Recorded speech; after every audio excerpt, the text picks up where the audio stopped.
to help my mom and myself. And I jumped on here as I'm getting ready to go out and again advocate for not just myself, but for a lot of people. I had a low blow call this morning as I'm advocating for myself with my eye conditions. So I found out today that something that I've been fighting for a long time now, that I won't get any further assistance with. And I found out that in the state of Pennsylvania, that doctors can refuse care to anybody, and is under their rights to do so. So when I'm saying that I'm in pain, I have eye pain, and that I'm having trouble with my eye care, let me say something. There's nothing I can do but pray and pretty much go on with my life. And when I say this is a low blow, and I'm not talking about surgery, I'm not talking about special care. I'm just talking about regular, normal eye care. And with my eye condition, I have to get care. I'm supposed to get care. But they won't do it. And the reason why they won't do it is because I had a surgery in 2015 where a doctor screwed up. And because of that mistake that they did on my eyes,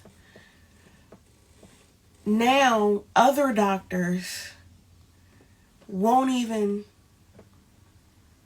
manage my care. So if you come to me and say, oh, well, why don't you get this surgery, or why don't you do that, and why won't you do this? That's why. That's exactly why. This is Mental Health Awareness Month. These are the things that causes most forms of mental health. When you're denied your human right for basic needs and care. When you have like the medical insurance, and you have the things in place to get these things, but then you have a system that refuse to assist based off of their legal rights, but yet it denies you of the service that you legally deserve.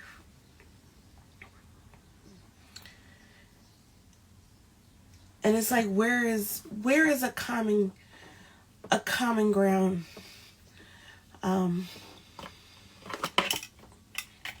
It's really frustrating.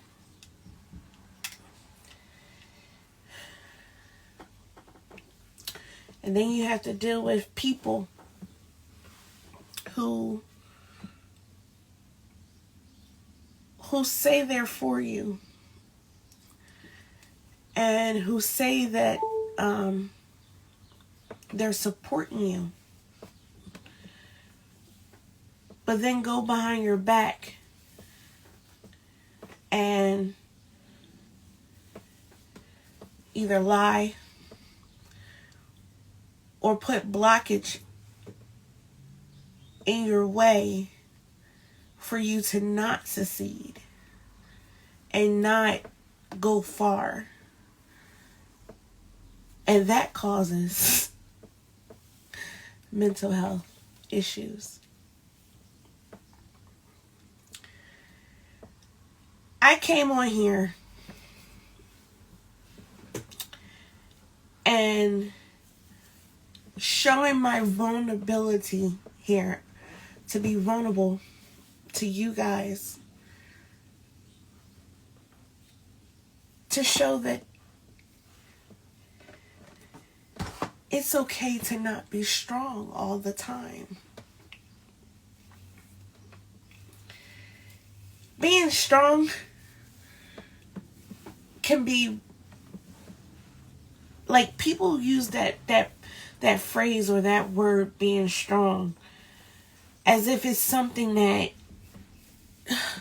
we want to deal with, or something that we use that word very lightly, and we use it in the wrong context a lot of times.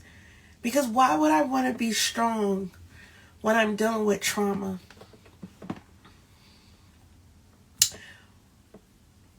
I feel like that's kind of like a slap in the face, you know. That's like dangling on the side of a mountain with one arm, and you're trying your hardest not to fall. But you have people who are like on the other side yelling, "You're strong. You're strong."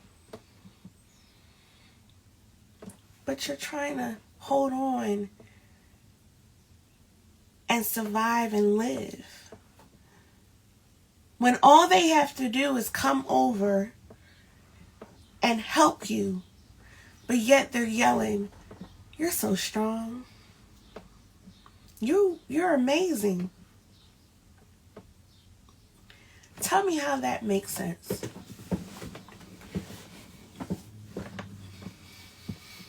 How does that make sense? Where's the logic in that?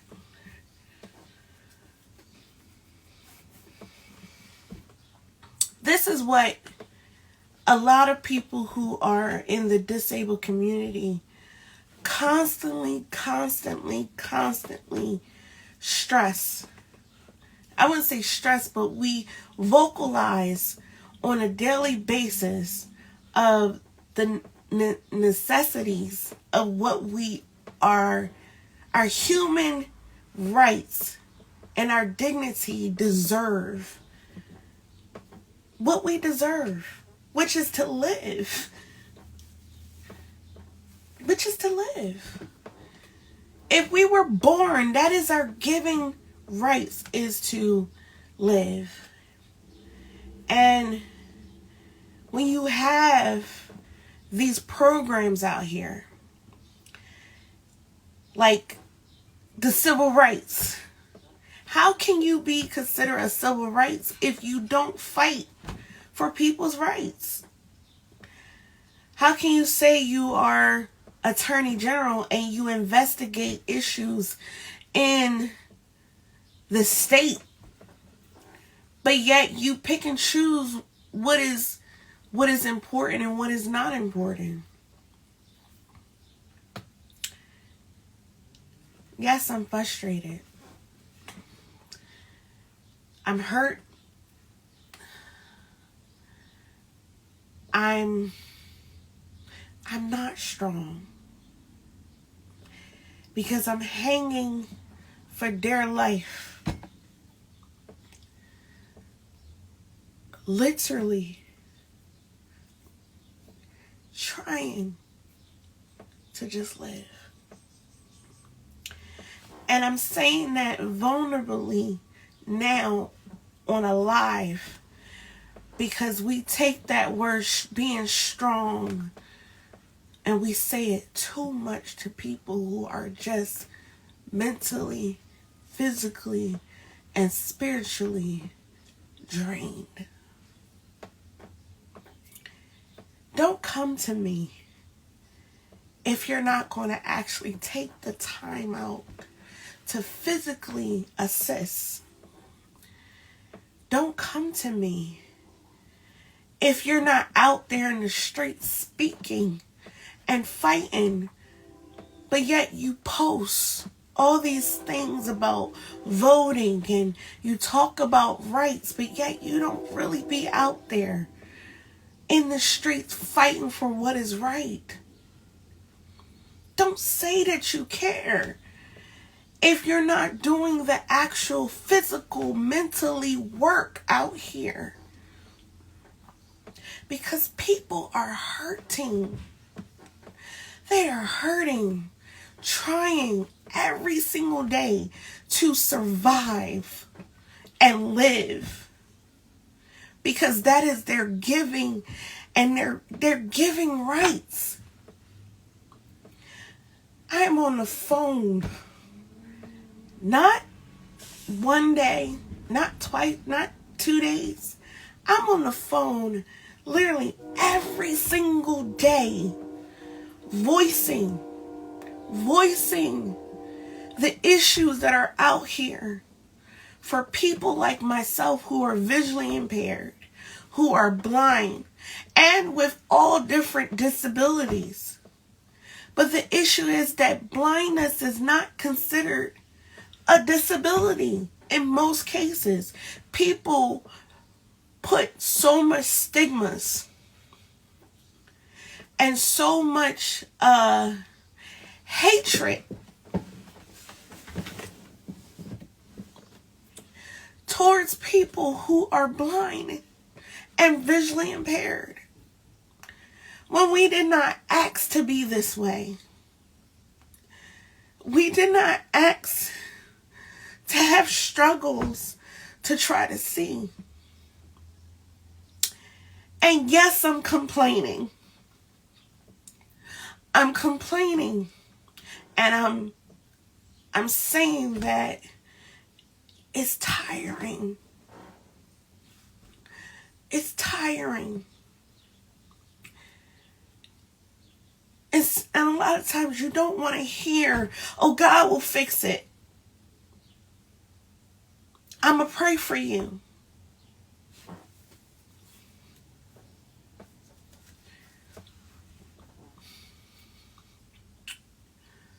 What I want to say, don't pray for me if you're not going to physically help me.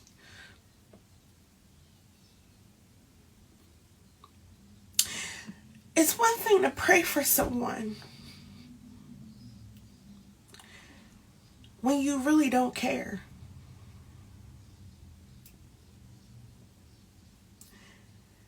Because votes, yes, it matters. But your voice and your actions in these streets matter. We're having a disability pride coming up. And we did a podcast recently with White Kings Connect. And I never knew that in the disability pride of the things that they're trying to do and the things that they're doing, I find it really humbling and amazing. Because that one person, that one man who made the American with Disability Act be a federal law, not just with specifically certain disabilities, but every disability. And disability is a broad spectrum of different variants. But the ones that have the physical disability, he basically, and I forgot his name and that's my fault, but he basically stated that it's my given rights to have these necessities so that I could maintain my human life. And we use those words, human life, as we use it in a lot of times in the wrong context. So, for mental health awareness, I'm asking everyone on this Instagram page and wherever this video goes,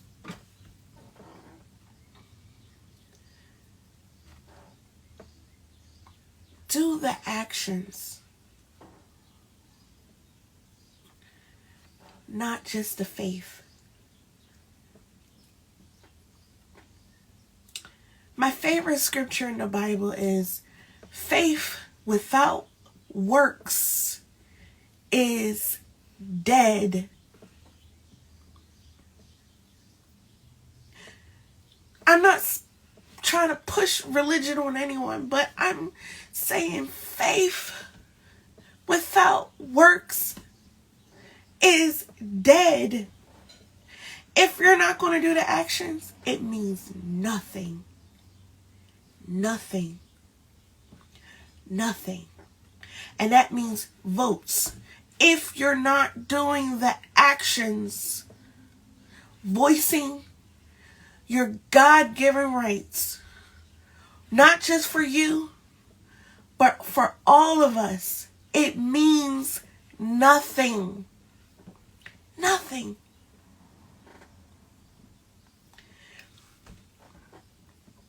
So don't come to me saying you care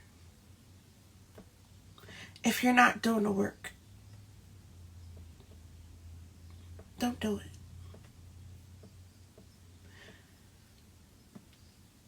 So I say on this Mental Health Awareness Month, continue to actually help by doing the actions besides just the words, besides just the votes. We're trying to live a human God-given right of us each and every day. And if I forget to call you, call me. Don't wait. Don't be mad because I forget.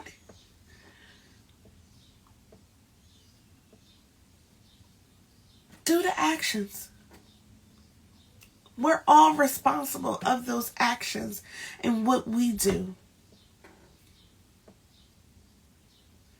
So I'm making a call and I'm making a challenge.